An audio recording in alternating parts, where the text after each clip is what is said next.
What kind of show made parents drag their children across muddy miles just to watch someone die screaming? Today we'll reveal how witch trials became the Middle Ages' most popular tourist draw, and how did suffering turn into spectacle and even profit? So, why did entire villages skip market day to witness a single woman's torment? The answer lies in understanding how public executions became the medieval world's most compelling entertainment, drawing crowds that rivaled any festival or fair. Picture the scene. Dawn breaks over a cobblestone square, and already the town crier's bell echoes through narrow streets. Hear ye, the witch Margaret of Henneberg shall burn at noon. His voice carries the promise of spectacle that no traveling troupe or market could match. By sunrise, the square transforms into a carnival of anticipation. The gallows became the heart of a bustling marketplace where death was the main attraction. Merchants abandoned their usual stalls to position themselves closer to the execution platform. Pilgrims who had walked for days clutched their rosaries while jostling for prime viewing spots. The atmosphere crackled with the same energy that drew crowds to harvest festivals, but with an undercurrent of morbid fascination that made hearts race faster than any celebration. Town criers didn't just announce executions, they marketed them. Days in advance, they would tour neighboring villages, describing the accused witch's alleged crimes in lurid detail. She cursed the miller's grain. She soured the blacksmith's wife's milk. Come witness divine justice. These announcements spread like wildfire through communities starved for entertainment, where the most exciting weekly event was usually Sunday Mass. The convergence was extraordinary. Pickpockets slipped through crowds thick as honey, their nimble fingers finding purses heavy with coins, brought specifically for this day's commerce. Peddlers wheeled carts loaded with bread, ale, and trinkets, knowing that crowds meant customers. Pilgrims clutched holy relics, believing that witnessing God's justice would bring them spiritual merit. Professional beggars positioned themselves strategically, knowing that the spectacle of death made people more generous with their charity. Even the wealthy arrived in decorated carriages, their fine clothes marking them as distinct from the unwashed masses, yet equally drawn by the magnetic pull of public execution. Noble ladies peered from behind silk fans, while their husbands discussed the legal proceedings with the gravity of men debating matters of state. Children perched on their fathers' shoulders, wide-eyed and silent, absorbing lessons about justice, sin, and consequence that no sermon could deliver with such visceral impact. This wasn't mere bloodlust, it was community ritual. The execution square became a place where social hierarchies temporarily dissolved in shared witness to ultimate justice. Rich and poor stood side by side, united in their fascination with mortality made manifest. The condemned witch, whether guilty or innocent, had become the star of the most anticipated show their world could offer. But how did a death sentence balance a town's budget? The grim truth is that witch trials became municipal gold mines, transforming civic duty into calculated profit as authorities discovered that justice could be surprisingly lucrative. Town councils across Europe quickly recognized the economic windfall that witch trials brought to their coffers. When word spread that a trial was scheduled, neighboring towns emptied as visitors flocked to witness the proceedings. These sudden population surges required immediate infrastructure, temporary lodging, expanded food supplies, and additional security, all of which came with hefty surcharges that filled municipal treasuries. The records from Nuremberg reveal the sophisticated nature of this death economy. City ledgers meticulously documented special execution beer taxes imposed during witch trial periods. Tavern keepers paid premium licensing fees for the privilege of serving the crowds, while innkeepers charged double rates for rooms during trial weeks. Even the sale of torches and candles for nighttime vigils carried additional municipal taxes, turning every aspect of the spectacle into revenue streams. Politicians understood the power of spectacle better than any modern campaign manager. A successful witch trial demonstrated a magistrate's commitment to protecting the community from evil, while the accompanying festivities showed his ability to bring prosperity to the town. Records from Würzburg show that Prince Bishop Julius Ector scheduled witch burnings to coincide with important political visits, using the dramatic proceedings to display both his religious authority and his city's wealth to influential guests. The economic ripple effects extended far beyond the execution day itself. Cartographers began marking notable execution sites on their maps, creating the first dark tourism destinations. Towns competed to host the most spectacular trials, knowing that a reputation for memorable executions could drive steady pilgrim traffic for years. Some municipalities even offered package deals, trial attendance combined with market privileges, inn discounts, and blessed trinkets sold exclusively during execution periods. Local guilds saw their own opportunities in this morbid marketplace. Carpenters charged premium rates for constructing execution platforms and stakes. Rope makers found steady demand for their strongest cord. Even gravediggers commanded higher wages, as the disposal of which remains required special handling according to church doctrine. The most enterprising towns established what amounted to execution seasons, timing multiple trials to create extended periods of tourism revenue. Bamberg's notorious witch-hunting period coincided with strategic political needs, but the economic benefits were undeniable. The city's wealth increased dramatically as it became known throughout the Holy Roman Empire as a destination for witnessing divine justice. Church authorities officially condemned the carnival atmosphere surrounding executions, yet they too benefited from increased donations and indulgent sales during trial periods. The moral complexity was staggering. The same coins that bought blessed bread also purchased front-row views of human suffering. This wasn't accidental economics, but deliberate municipal policy. Town records show budget meetings where authorities discussed optimal timing for trials to maximize visitor revenue without disrupting local commerce. The line between justice and entertainment had blurred beyond recognition, creating a system where human lives became currency in the medieval attention economy. But who made a living selling hot pies beneath the gallows? The answer reveals an entire ecosystem of entrepreneurs who transformed execution days into bustling marketplaces where death became the backdrop for thriving commerce. The moment a witch trial was announced, an army of vendors descended upon the town like merchants following a medieval trade route. Food sellers arrived first, knowing that crowds gathered for hours before executions needed sustenance. They wheeled wooden carts laden with meat pies, roasted chestnuts, and thick ale, positioning themselves strategically around the execution square. The aroma of their wares mingled grotesquely with the scent of kindling prepared for the pyre. Souvenir hawkers understood their market with shrewd precision. They sold wooden crosses supposedly blessed by the presiding priest, small bottles of holy water that would protect against witchcraft, and crude drawings of the condemned witch that spectators could take home as proof of their attendance. These trinkets weren't expensive, but when sold to hundreds of visitors, they generated substantial profits for enterprising merchants. Charm merchants occupied a particularly lucrative niche, selling amulets and talismans that allegedly protected against the same dark magic that had condemned the accused.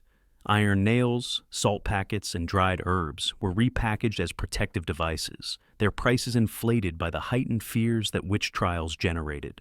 Customers bought these items not as curiosities, but as genuine insurance against supernatural threats. The entertainment industry flourished alongside the grim proceedings. Traveling musicians positioned themselves at tavern entrances, playing lively tunes that created jarring contrast with the day's somber purpose. Rough jesters worked the crowds with dark humor, making jokes about the condemned that would have been unthinkable in normal circumstances, but seemed acceptable in the carnival atmosphere surrounding executions. Tavern keepers experienced their most profitable days during witch trials. The combination of large crowds, heightened emotions, and the need to process what they had witnessed drove spectacular alcohol consumption. Records from various German towns show tavern receipts doubling or tripling during execution periods. Gambling flourished in these packed establishments, with dice games and card matches continuing well into the night as visitors processed the day's spectacle. Even accommodation providers found innovative ways to profit. Innkeepers rented not just rooms, but floor space, stable lofts, and even spots in their courtyards to visitors willing to pay premium prices for somewhere to sleep near the action. Some enterprising hosts offered execution packages that included lodging, meals, and guaranteed viewing positions for a single inflated price. The most successful entrepreneurs were those who understood the psychology of their customers. People attending executions were simultaneously fascinated and horrified, seeking ways to process intense emotions while commemorating their experience. Vendors who could provide both distraction and meaning, whether through food, drink, or meaningful trinkets, found themselves with more customers than they could serve. Professional beggars also adapted their strategies for execution days, positioning themselves near church entrances, where guilt-ridden spectators might seek spiritual cleansing after witnessing death.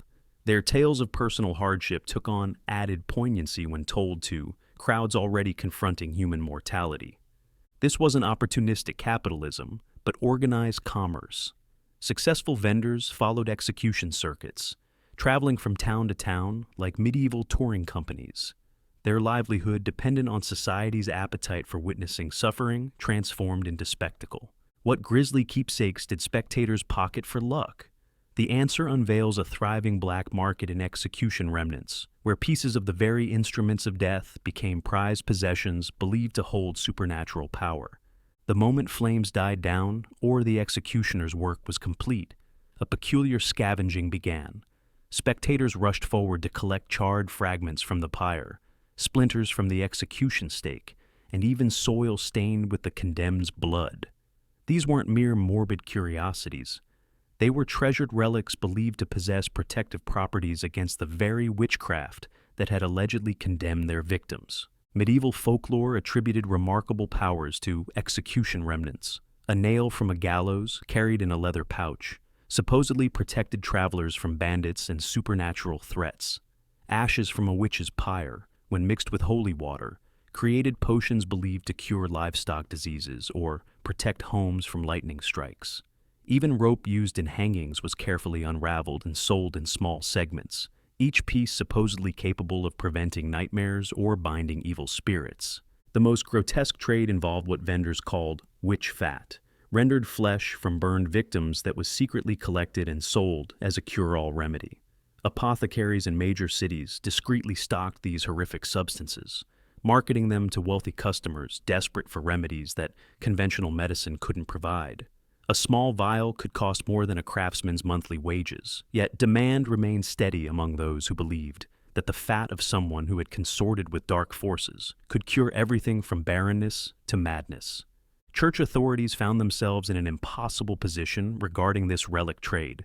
Official doctrine condemned the collection of execution remnants as superstitious and potentially blasphemous.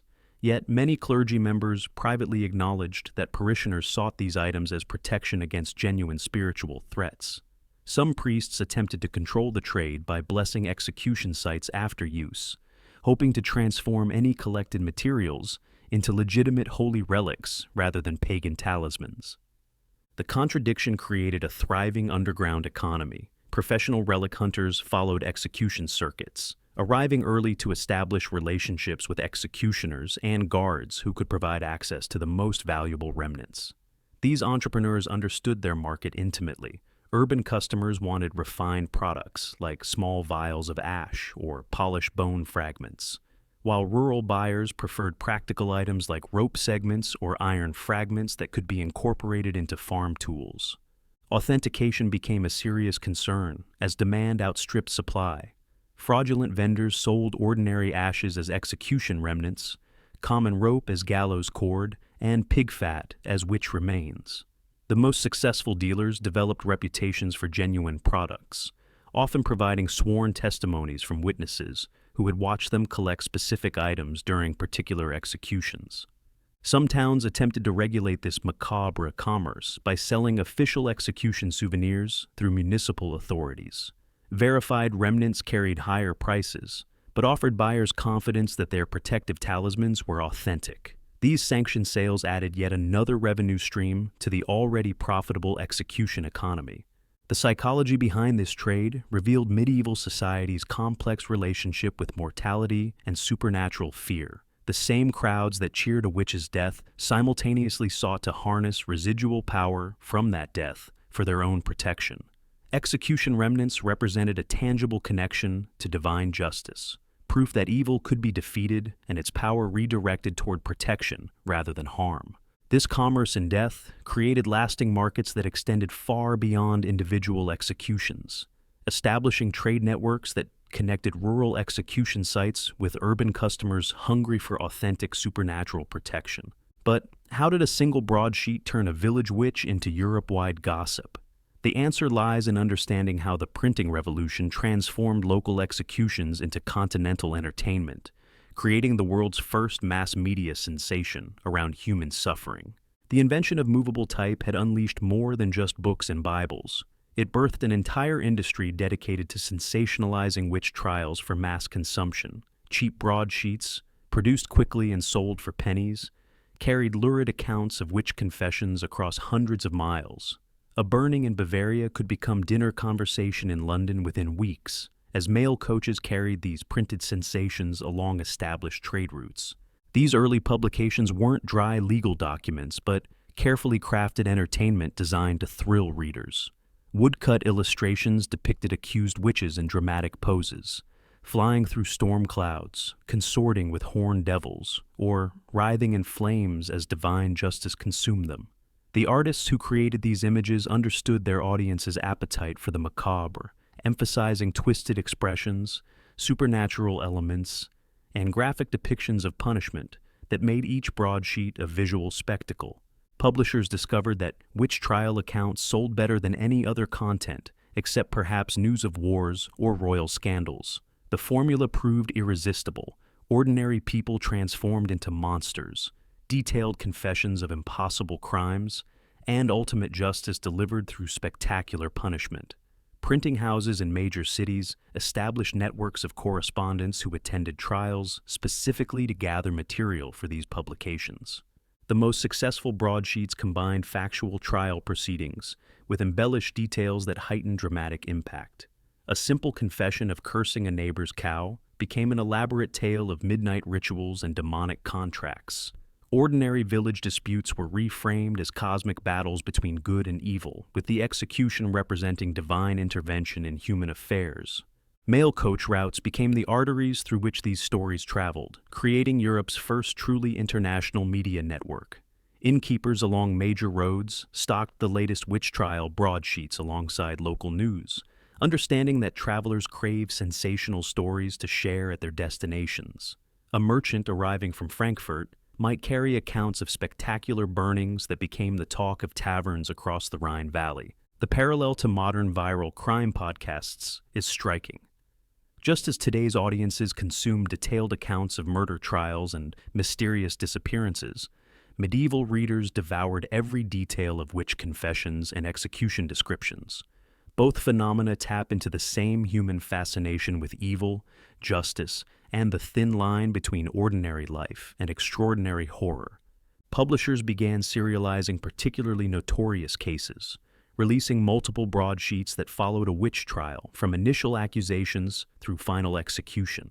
Readers eagerly anticipated each installment, much like modern audiences binge-watching true crime series. The most famous cases generated entire pamphlet series that could run for months, each new publication adding layers of detail and speculation.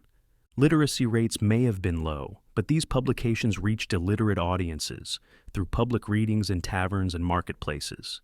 A single broadsheet could entertain dozens of listeners as someone read aloud the dramatic confession of a witch who claimed to have attended Sabbaths with hundreds of demons. These shared reading experiences created communities of people united by their consumption of distant suffering.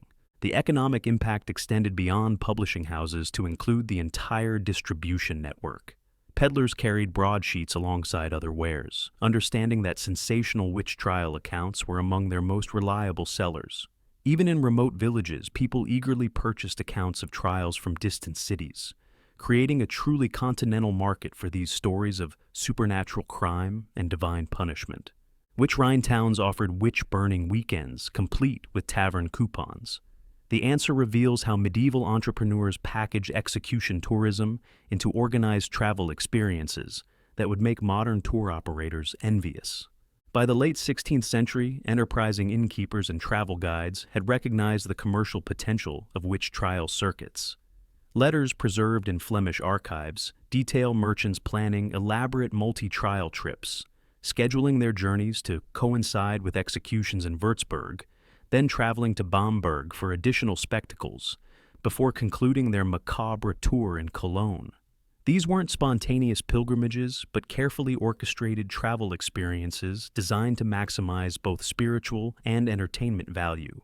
Innkeepers along popular execution routes began advertising their establishments with promises of guaranteed trial access. Tavern signs depicted gallows alongside traditional symbols of hospitality, while promotional materials promised front courtyard views of divine justice and blessed dining within sound of righteous flames.